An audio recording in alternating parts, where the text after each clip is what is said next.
In this video, I'm going to show you how to connect your Insta360 X3 camera to your mobile phone. So first of all, we're going to go ahead and turn on our Insta360 camera.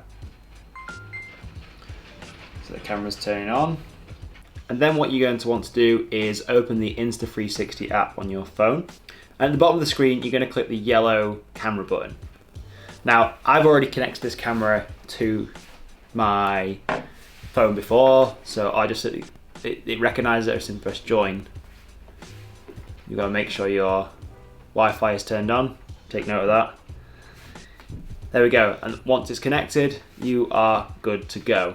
From here, you can edit your videos in the app, or you can actually use your camera as a device for seeing what your camera is looking at.